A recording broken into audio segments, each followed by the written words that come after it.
En primer lugar, agradezco profundamente la invitación que se ha formulado a la Asociación Civil Salvemos al Fútbol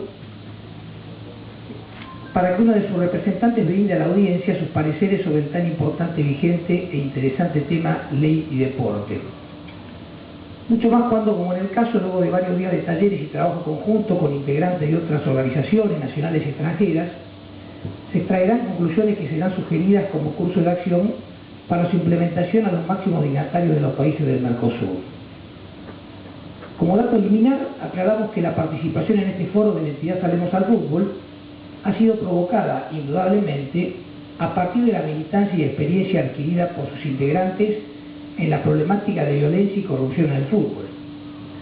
razón por la cual cabe como dimensión hacer hincapié en ello, porque es el tema que más conocemos, sin perjuicio de ir volcando otras precisiones, con el objeto de crear conciencia y transmitir conceptos que permitan encontrar respuestas y construir soluciones frente a la temática en cuestión, de ser posible consensuadas con el resto de las organizaciones. Considerando la importancia atribuida al deporte en la sociedad contemporánea, la pretensión es someter a la discusión las probables relaciones entre el deporte y la humanización de la vida. Para ello puede cogerse como base de estudio la historia de los procesos de desarrollo humano, así como las relaciones entre deporte y salud, y también la violencia en el deporte, proponiendo como corolario la estructuración de un movimiento que se encamina a la democratización del deporte y que tenga como bases principales construir un mundo justo, defender lo público de la agresión y apropiación privada, ofrecer seguridad y una vida sustentable a la gente, frenar la mercantilización y la corrupción y asegurar con el liderazgo de las organizaciones colectivas, sociales, a las instituciones democráticas con especial referencia al rescate y humanización de la vida. Nos preguntamos, como lo han hecho en los últimos tiempos científicos de distintas especialidades, si los procesos del perfeccionamiento de la vida, la aptitud deportiva y la salud corresponden básicamente al orden individual y al desarrollo de capacidades personales, o dependen esencialmente de los procesos colectivos y de la construcción de un nuevo orden social. A su vez, en el marco del interrogatorio anterior, si la competencia deportiva es la que resume la máxima indicación del buen deporte y del cumplimiento de metas nacionales para la educación física y el perfeccionamiento de la disciplina del movimiento humano, o acaso son otras las indicaciones sustanciales. Cada una de esas preguntas apunta hacia dimensiones diferentes del análisis. La primera se refiere a los desafíos de construcción interna de esas disciplinas, sus matrices conceptuales, su método y elementos instrumentales, mientras que la segunda se abre hacia la politicidad externa de esas disciplinas. El debate sobre si son las acciones individuales o los procesos colectivos los que tienen el mayor peso para definir la vida humana y social viene de antaño. No solo en el campo del deporte se ha discutido si el camino para el avance son las acciones de desarrollo de excelencia individual, de auspicio privado a élites bien dotadas, o si son, por el contrario, los programas de desarrollo colectivo los que posibilitan el avance sustentable. También en la salud se discute si es la sofisticación y ampliación de la medicina clínica el camino, o si por el contrario es la expansión de una medicina social o pública la base de una buena salud. Pues bien, hasta décadas anteriores podría decirse que había algún margen de viabilidad para el camino liberal del desarrollo, pero en la era actual la imposición del neoliberalismo económico y de su soporte ideológico han extremado la inequidad social, a tal punto que ha tornado evidente la inviabilidad de la vía liberal. Es en este terreno que también se observa un acceso decreciente de los pobres a los bienes y recursos de las que se requiere para una práctica deportiva adecuada, y se da la hiriente evidencia del abismo que existe entre las enormes ganancias y privilegios deportivos de élites minúsculas y la exclusión masiva de los pobres, que apenas arrancan unos minutos de ocio deportivo de mala calidad a sus diarios padecimientos. Hay mucho para decir al respecto, pero aquí cabe destacar dos hechos vinculados a la vida deportiva. Primero, el impacto de esta forma de acumulación en el estado de salud de la población, y segundo, el papel del espectáculo deportivo en la exposición y reproducción de la forma más agresiva de acumulación de capital. La agresión de la que se viene hablando, por su gravedad, entre otras razones, fue advertida por distintas entidades.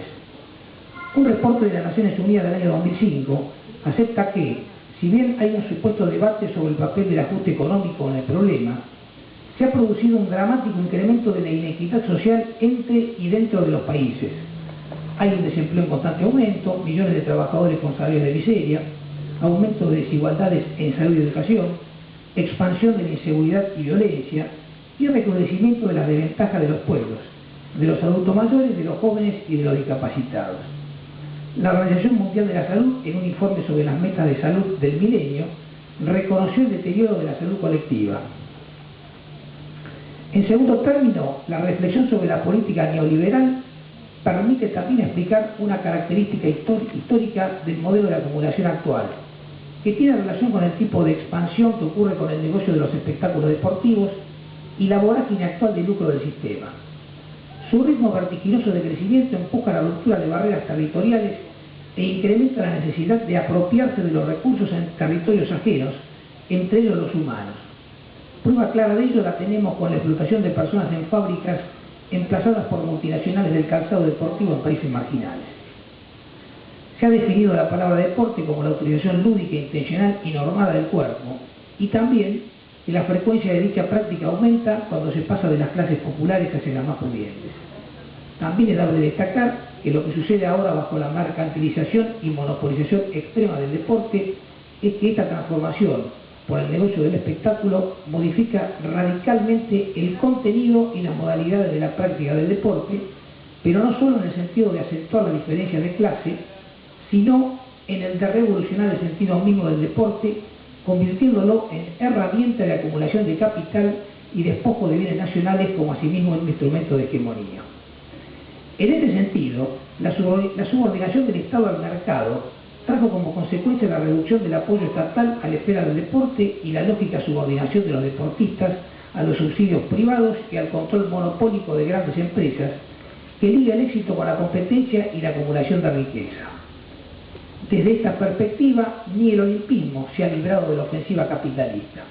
No solo su inscripción en una lógica lucrativa, sino además en el empleo de mecanismos de utilización de figuras desprendidas de sus equipos nacionales para convertirlas en deportistas mercenarios. Lo que podríamos llamar como la compra de atletas es una nueva y peligrosa manifestación del deterioro de la concepción deportiva y del propio ideal del olimpismo. En síntesis, el escenario global no es el mejor para el proyecto humano y el desarrollo deportivo integral, porque gira alrededor de una extrema mercantilización de la vida y la transformación violenta de los derechos humanos, sociales y culturales en mercancías. No obstante ello, si bien las evidencias de los efectos negativos perfilan un escenario complejo y lleno de obstáculos para el trabajo de desarrollo deportivo, porque el deterioro está ligado indudablemente al estrés, desnutrición y enfermedades, nuestro norte siempre debe estar en el optimismo y la lucha por lograr mejoras sustanciales. De ahí la importancia del enfoque crítico sobre el deporte, que empuja a organizaciones colectivas y núcleos de investigación y trabajo académico como todas las aquí presentes, que desempeñan un papel protagónico en esta lucha.